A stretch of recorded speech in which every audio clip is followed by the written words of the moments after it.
Hello बच्चों, let's see this question. तो इस क्वेश्चन में अपन को बोला है कि गामा एमिशन जो है वो यूजुअली फॉलो करता है अल्फा और बीटा एमिशन को। और इसका रीजन दिया है कि न्यूक्लियाई भी के भी डिस्क्रीट एनर्जी लेवल्स होते हैं जैसे एटम्स के होते हैं।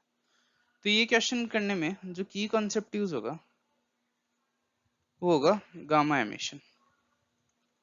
तो मान लो जब अल्फा और बीटा एमिशन होते हैं, मान लो जब अल्फा और बीटा एमिशन हो रहे हैं, तो ये एमिशंस होने के बाद अपने जो न्यूक्लियस होंगे वो कुछ एक्साइटेड स्टेट में चले जाएंगे।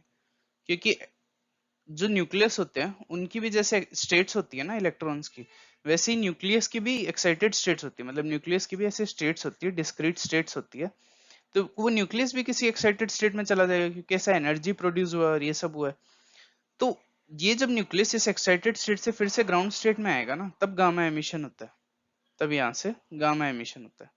तो अपन बोल सकते हैं कि अल्फा और बीटा एमिशन के बाद लाइक गामा एमिशन फॉलो होता है, यूजुअली फॉलो अल्फा और बीटा एमिशन। तो ये करेक्ट है। अब इसका रीजन क्या दिया है कि न्यूक्लियाई जो होते हैं इनके डिस्क्रीट एनर्जी लेवल्स होते हैं जैसे एटम्स के होते हैं। ये भी करेक्ट है। तो अल्फा बीटा एमिशन होने के बाद जो न्यूक्लियस होता है वो हायर एनर्जी स्टेट में चला जाएगा, और जब वो फिर से ग्राउंड स्टेट में आएगा तो गामा एमिशन हो जाएगा इस पाथ में।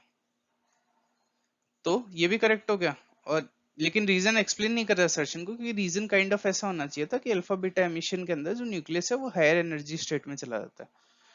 तो इसका करेक्ट आंसर हो जाएगा ऑप्शन बी, मतलब 2। So the final answer is 2. Hope you understand it well. Best of luck.